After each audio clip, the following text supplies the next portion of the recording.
Ողջույն, եթերում հարցազրույցն է, զրուցակիցս ազգային ժողովի Հայաստան խմբակցության պատգամավոր Գեղամ Մանուկյանն է։ Բարև ձեզ։ Բարև ձեզ։ Պարոն Մանուկյան, գոհ եք ազգային ժողովի նիստերից, որոնց մասնակցում եք, քննարկումները բարեկրթության սահմաններում են անցնում ըստ ձեզ, ոնց որ դրել էր արդեն նորընտիր ազգային ժողովի նախագահ Ռուբեն Ռուբինյանը։ Երեք նիստերից դուրս էին գալիս, նոր ընտրված պատգամավորներից մեկն ասեց, պարոն Մանուկյան, 5 տարի սա եղել, ասեմ բարի գալուց դժոխք։ Բայց ինչն էր։ Գիտեք, իրականում ես ժամանակին, որ եղել եմ, ժամանակին 2006-7 թվականներին էլ եմ եղել պատգամավոր, դեռ ուրիշ մթնոլորտում է, հիմա շատ ավելի տհաճ մթնոլորտում է։ Տհաճ մթնոլորտում է քաղաքական իրավիճակի հետ կապված եւ անցնող մի քանի տարիների զարգացումների հետ կապված, որովհետեւ դեմ դիմացած իշխող ուժն է, որը հենց առաջին նիստին էլ երբ որ Ռուբեն Ռուբինյանը ելույթ ունեցավ, արձագանքս հետեւյալն էր, որ դուք փորձում եք ասել, որ ինչ որ եղել է, էլի դրանք մոռանում ենք։ Մոռանում ենք պատերազմը, մոռանում ենք զոհերը, մոռանում ենք անարդարությունները, մոռանում ենք քաղբանտարկյալներին, ձերբակալություններին ու սպիտակ վերնաշապիկով աշխատում ենք օրենքի այս տառը փոխելու, այն տառը փոխելու, բայց զուգահեռ լրիվ ուրիշ իրականություն է Հայաստանում, որովհետև դու հասկանում ես, որ այդ քաղաքական մեծամասնությունը եւ իրենց ձևավորած կառավարությունը մեր երկիրը այն ուղղությամբ որ տանում է, դա ուղղակի սպառնալիք է մեր պետականությանը։ Գույները չեմ սևացնում։ 2 օր է բանավեճ կա խորհրդարանում եւ առաջին իսկ օրը մեր Իշխան Սաղաթելյանը նաեւ հանդես եկավ ծավալուն ելույթով, որ մենք շարունակելու ենք մեր քաղաքական գիծը, թույլ չենք տալու, ամեն ինչ անելու ենք, որ ասում են ինչի վերցրեցիք մանդատները, որ փորձելու ենք խոչընդոտել, որպեսզի Ադրբեջանի պահանջով նոր զիջումներ եւ հատուկ շեշտեց, որպեսզի Ադրբեջանի պահանջով չփոխվի Հայաստանի Հանրապետության սահմանադրությունը, չհանվի անկախության հռչակագիրը, 2 օր է անցել, մենք էլ այսօր էլի Ադրբեջանի նախագահի գլխավոր խորհրդականը, որը, այսպես ասեմ, զուգահեռ արտգործ նախարար կարելի է համարել Հաջիևը, նորից ասում է, որ սահմանադրությունից Հայաստանի պետք է հեռացվեն տարածքային պահանջներ ներկայացնող դրույթները։ Այսինքն իրենք դա ձևակերպում են անկախության հռչակագիրը, որը ամենևին էլ այդպես չի, բայց Ադրբեջանի պահանջը շարունակում է գործել եւ Հայաստանի իշխանությունն էլ քայլեր է անում այդ պահանջը կյանքի կոչելու համար։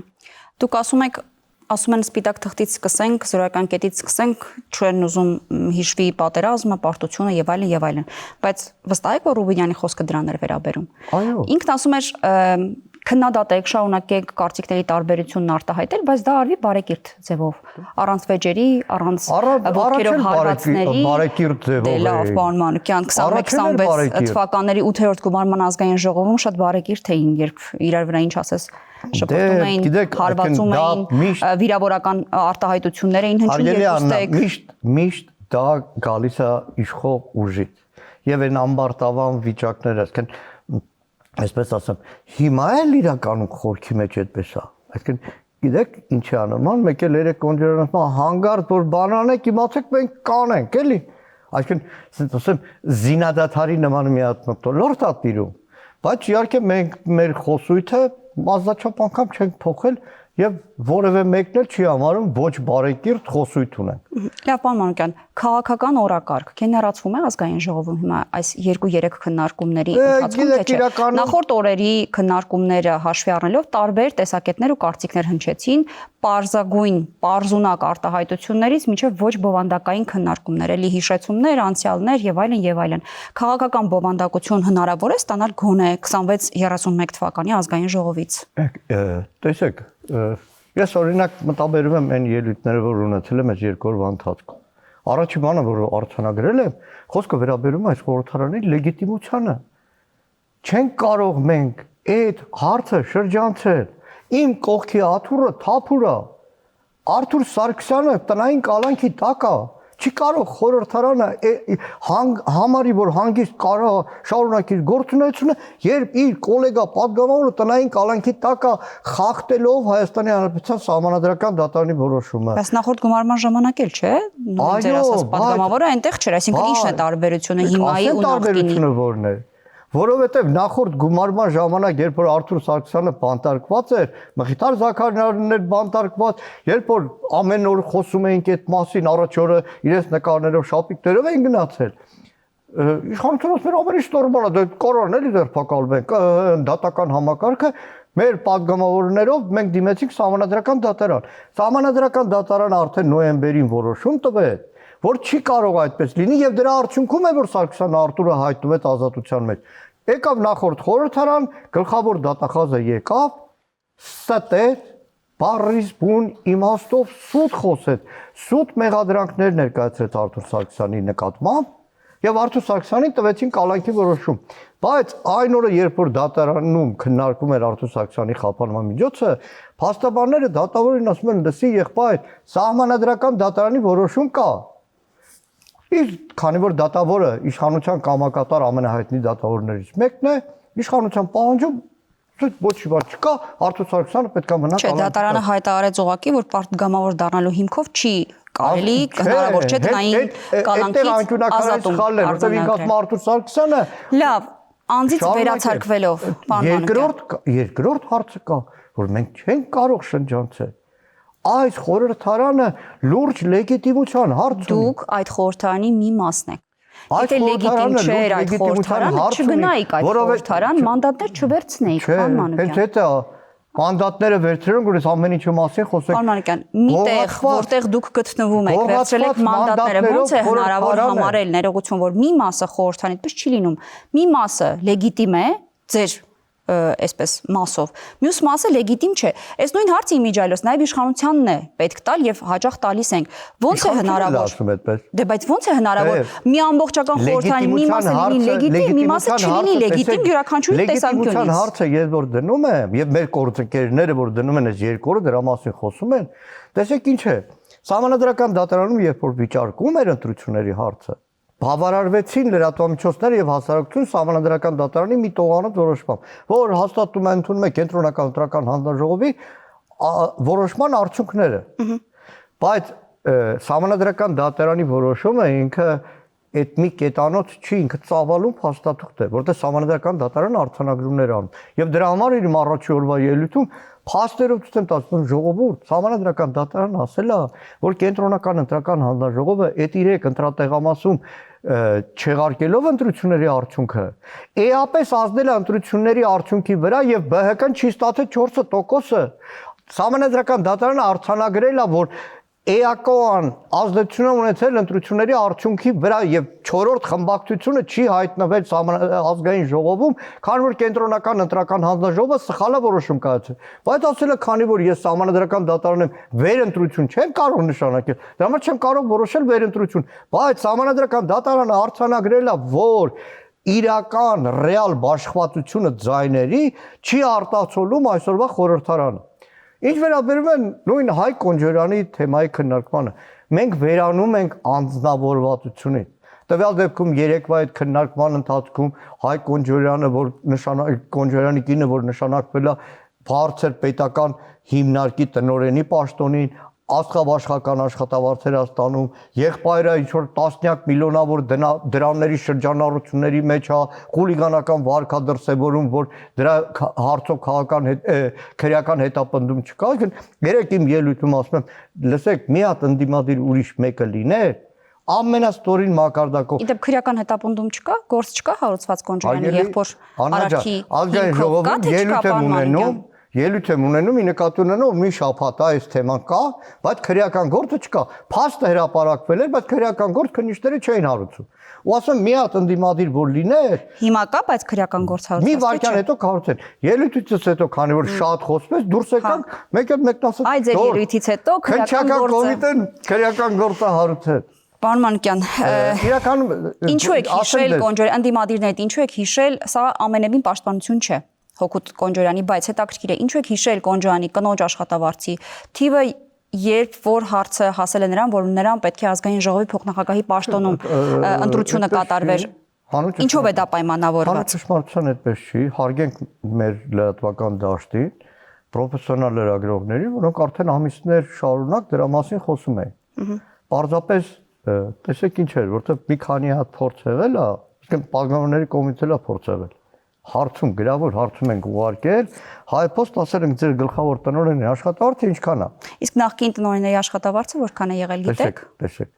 Չէ, դե Կոնջոյանն ասում էր ամենացածրն է իմ կինը հիմա վարձատրվում, հետաքրքրական է, իսկ նախկինում ավելի քիչ են ստացել տնօրենները։ Կարգավիճակով HiPost-ի հետ,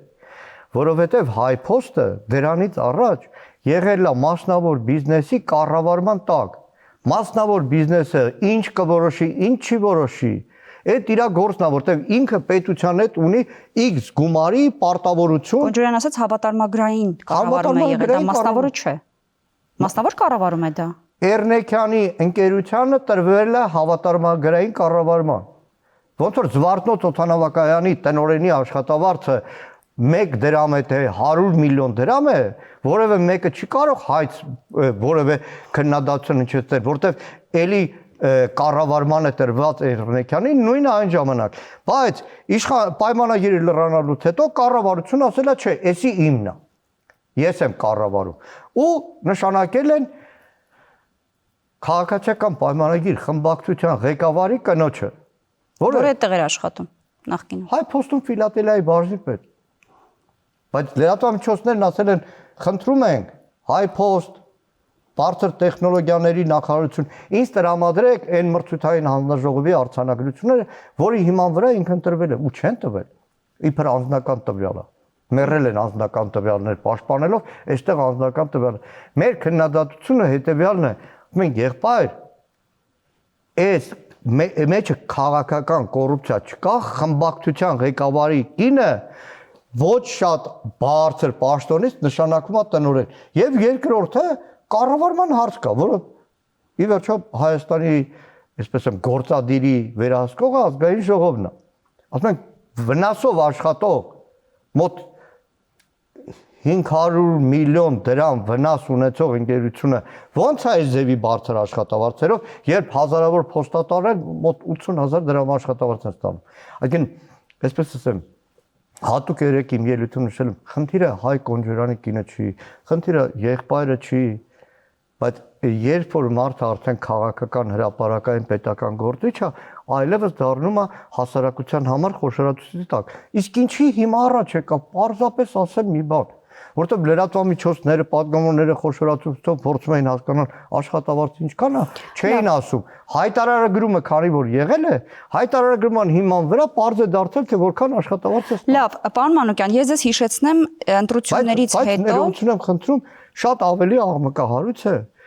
իր եղբոր հետ կապված դեպքը, որովհետև գործ ունենք ոչ թե Հայ Կոնջորյանի եղբայր, այլ գործ ունենք քաղաքացիական պայմանագիր կուսակցության ակտիվ անդամ, ավականու անդամներ։ Ում դեմ արդեն քրեական գործ կա։ Արդեն քրեական գործ կա, պարոն Մանուկյան, բայց կարևոր հանգամանք է։ Նիկոլ Փաշինյանը սրճարանից ասում է ՀԴՄ կտրոն ուզեք, մեկ էլ պարզվում է շինարարական մեծ բիզնես է, որտեղ միլիոնավոր դրամներ առանց ՀԴՄ կտրոն, առանց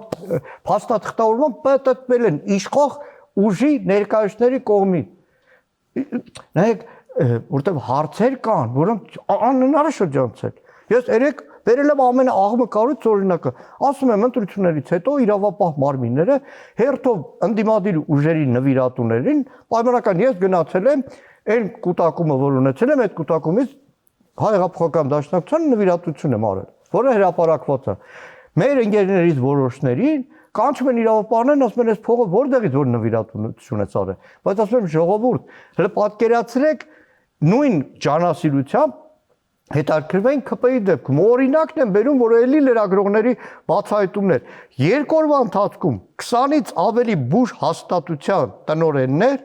ամեն մեկը 500,000 դրամ 2 օրվա ընթացքում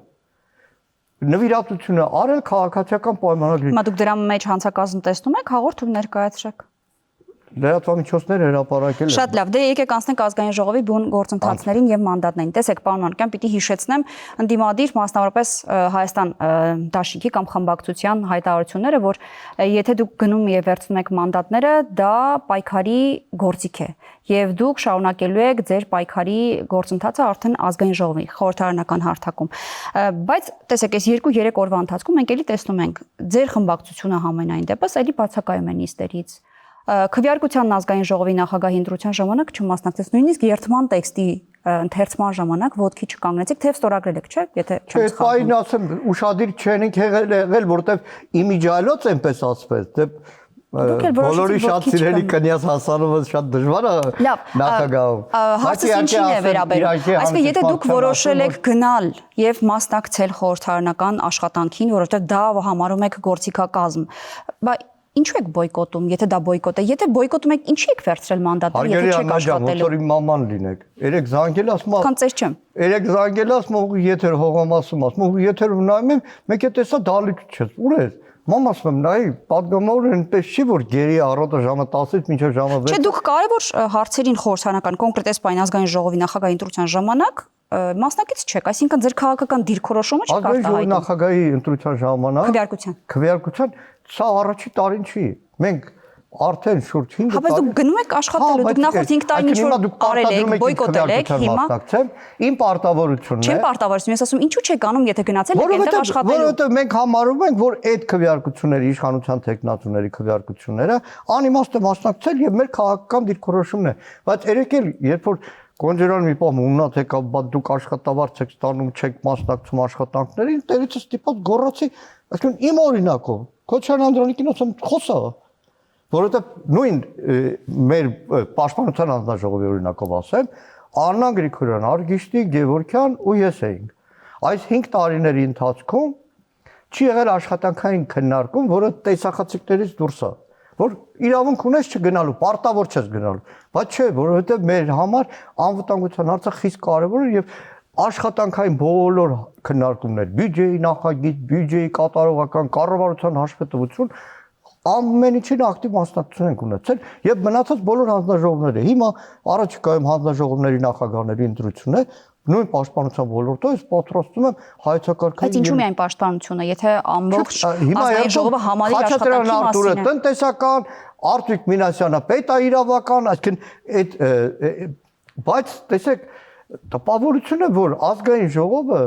մի քիչ առաջ միջազգում եմ պատմում։ Ես խորհրդային միության բանակում եմ ծառայել։ Տարել են Գերմանիա, ես սովետի համագումարներին սովետական մարդ,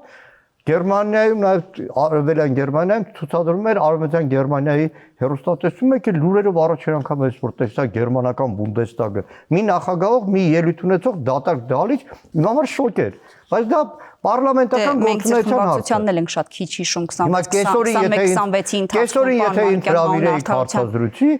հա լավ, նիստա այդ պահին նիստին չեմ դինելու, գալու էի, բայց դա չի նշանակում, որ նիստի դալիճում նստել չնստելը, որով էական նշանակություն չունի, որտեղ պատգամավորի գործունեությունը շատ ավելի լայնածավալ է։ Սկսած քաղաքացիների ընդունություն, իսկ քաղաքացիների շատ հաճախ ընդունում եմ, որ դա ամենից շատ բացակայող պատգամավորների մեծ մասը հենց ձեր խմբակցությունից է եղել նախորդ նստաշրջանին, չէ՞ պարոն Մանուկյան, այդ ոնց է ստացվում, որ լավ աշխատել եք եւ միշտ ներկայ եք։ Ամենամեծ բացակայողներից Դե Արտուր Սարգսյանի պարագան այլ է, մնացած դեպքերում սահմանափակումներ չկային, կարող էին մասնակցել, շատերը չեն մասնակցել։ Չէ, գրեթե չէ։ Թվերն են դրա մասին խոսում, բայց լավ, պարոն Մանուկյան, 8-րդ գումարման խորհրդարանում ձեր դաշինքը խորհրդարանական վարչական պաշտոնները թողեց, պատճառաբանելով, որ մեծամասնությունը տապալել է խորհրդարանական համակարգի էությունը, եւ այդ պայմաններում պաշտոններ զբաղեցնելը նպատակահարմար չէ, այս անգամ ինչ եք անելու։ Ձեզ մեկ հանձնաժողովի պաշտոն նախագահի հասնում է։ Մենք ասել ենք, որ նաեւ դատելով անցյալի փորձը, այդպես չի, որ պաշտոնները թողեց, դուք այնքան քնքուշ եք ներկայացնում, այդպես չի։ Իրանք առավոտ գիշերանին։ Դե լավ, Արմեն Գրիգորյանը հրաժարվեց։ Գևորգյանը այո, հրաժարվեց։ Ինչ եղավ։ Մի օր առավոտը որոշեցին, որ Իշխան Սաղաթելյանին պետք է հանեն ազգային ժողովի փոխնախագահի պաշտոնից, որտեղ դիմադրության շարժումն է։ Ոչ, բացակայությունների հիմքով։ Ոչ։ Ազգային ժողովի նիստերից որովհետև դիմադրության շարժումն էր հիմքով։ 10 րոպեում Իշխան Սաղաթելյանին հանեցին։ Հետո Վահե Հակոբյանին։ Արմեն Գևորգյանն ասաց, լսեք, այդ գործընկերներն են, դուք ո՞նց եք վարվում։ Արմեն Գևորգյանն էլ հրաժարական տվեց։ Լավ, թագուին Թովմասյան, որ քապի քրտինք աշխատում էր։ Ասացին էթիկայի կանոնները խախտել։ Ոչ, երկու ելույթ ունեցան միանգամից հանեցին։ Դե, ամեն մեկ իր վերաբերմունք չէ։ Եվ այդ առումով, բայց մնացած տակտիկական հարցերը, երբ որ հանձնաժողովների ընտրության հարցը լինի, հիմա ինչ եք անելու, բայց վերցնելու եք, թե ինչ եք հրաժարվելու եք։ Վերցնելու, մենք տեխնատու չենք առաջադրելու, մնացածը հայտնի կլինի, այստեղ մի հատ շատ դուր հարց կա։ Ես նկատում եմ երկու օր ուժեղ լրատվամիջոցներն ասում են ուժեղ կենտրոնացել են ուժեղների վրա, ճիշտ է։ Չէ, երկու օր լրատվամիջոցներն ասում են ուժեղ Հայաստանը չի ասում, թե որ հանձնաժողովներն են վերցնում։ Բնականա չպետք է ասի։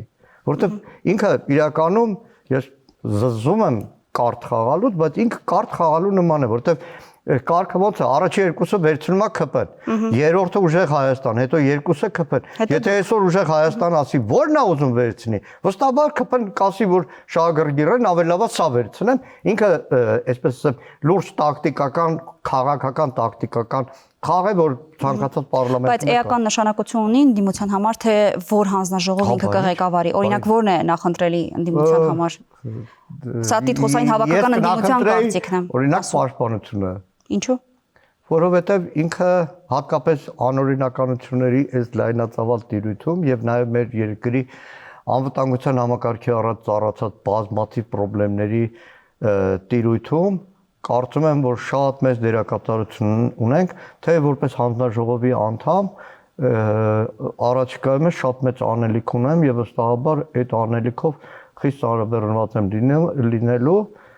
եւ որևէ վարքյան չեմ էլ դադարել։ Այսինքն իրականում այս երկու։ Բայց այս դեպքում էլ նույնիսկ չեք առաջադրելու տեխնացու հանձնաժողովի ղեկավարը։ Հայաստան Դաշինքը ունի մեկ հանձնաժողովի նախագահի տեղ եւ տեխնացու չի առաջադրել։ Պարոն Մանուկյան, նախորդ օրը լսում էի ձեր խմբակցության ղեկավարի ելույթը այն մասին, թե ինչ օրակարգով եք դուք այս ազգային ժողովում։ Կարծես թե տարբերություն շատ այսպես կտրուկ չտեսա։ Գուցե ինչ որ տարբերություններ կան օրակարգի մեջ, բայց այնուամենայնիվ ասում էր Աննա Գրիգորյանը, որ ձեր օրակարգի մասն է հիմնականում գերիների հարցը, քաղբանտարկյալների հարցը, երկրի անվտանգության խնդիրները եւ նաեւ քաղաքացիների կողքին լինելու տարբեր հարցերի շուրջ։ Ձեր օրակարգը նույնությամբ պահպանվում է, դուք ոչինչ չեք փոխելու այդ օրակարգում։ Դրա մեջ եմ մտնում, կարծում եմ Գրիգորյանի խոսքում էլ կար, այն նախընտրական խոստումները, որ մենք տվել ենք, ցավոք սրտի մեծամասնություն չենք ձևավորել, բայց նախանձախնդիր ենք լինելու ակտիվ օրենսդրական գործունեության այդ խոստումները կյանքի կոչելու համար։ Վստահ ենք, օրինակ որ խոստման մասին է խոսքը։ Ես շատ իմ համար հոգեարազատ մի թեմա եմ ուզում անդրադառնալ։ Ես կյանքում մեքենա չունեցող մարդ եմ։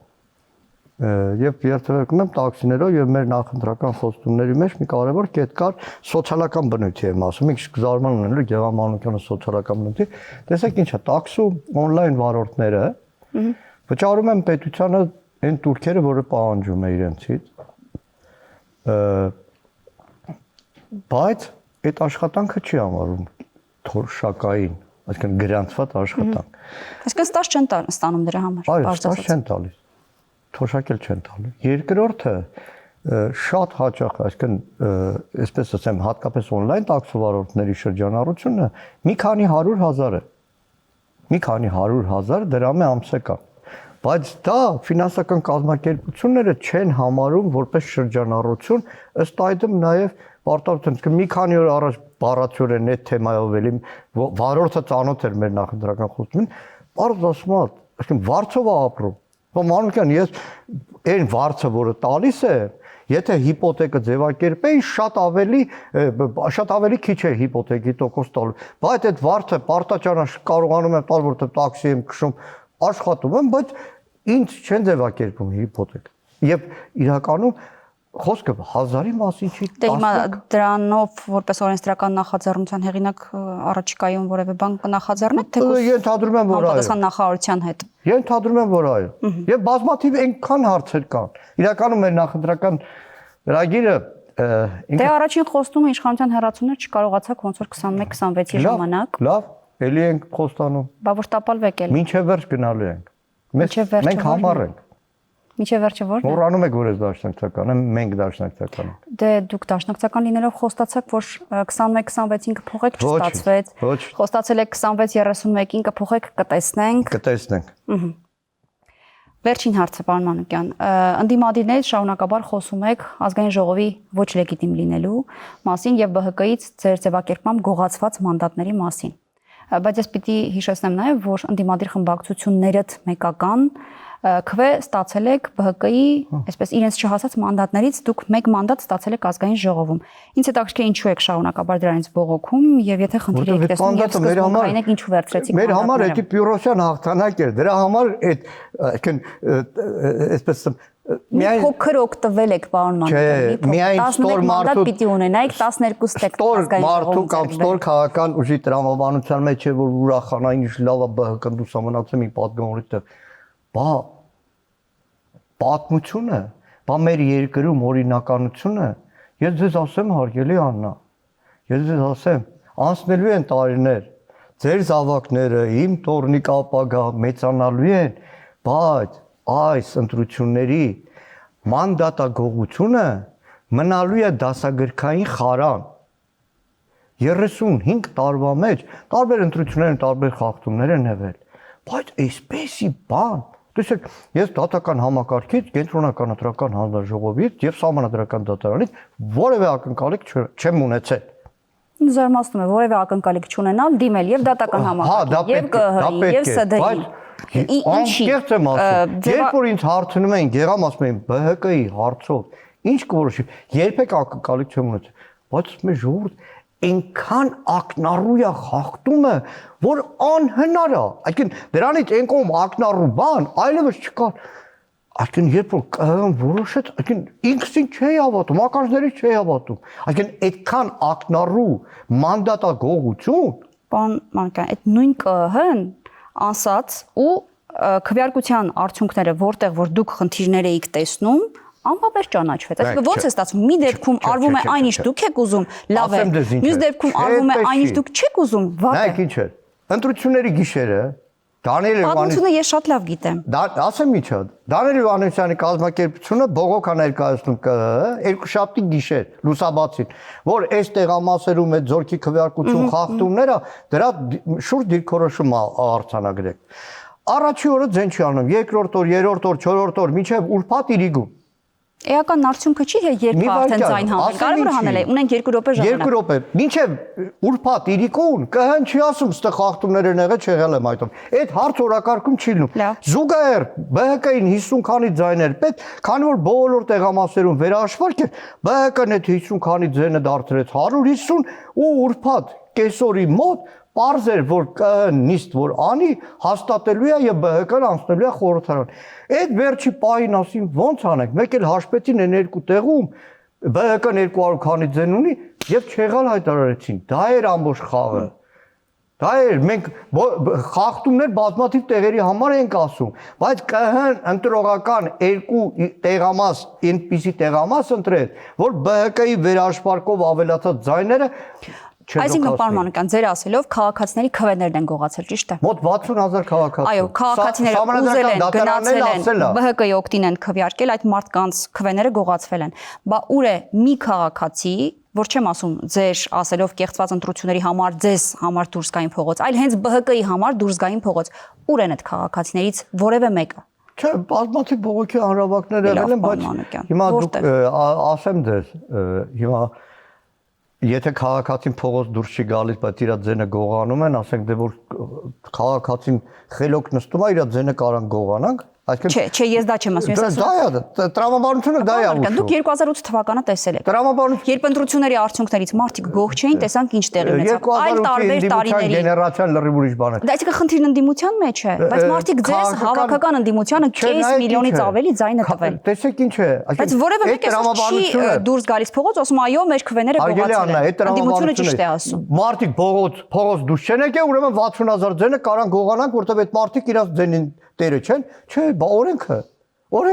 Չէ, դուք ասում եք կեղծել են իշխանությունները, ընտրությունները,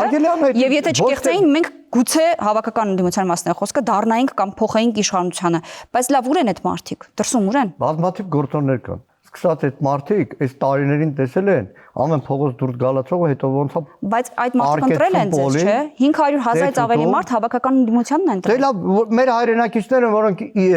քաղաքական իրենց դիրքորոշում մենակ քվեով են անում։ Ոչ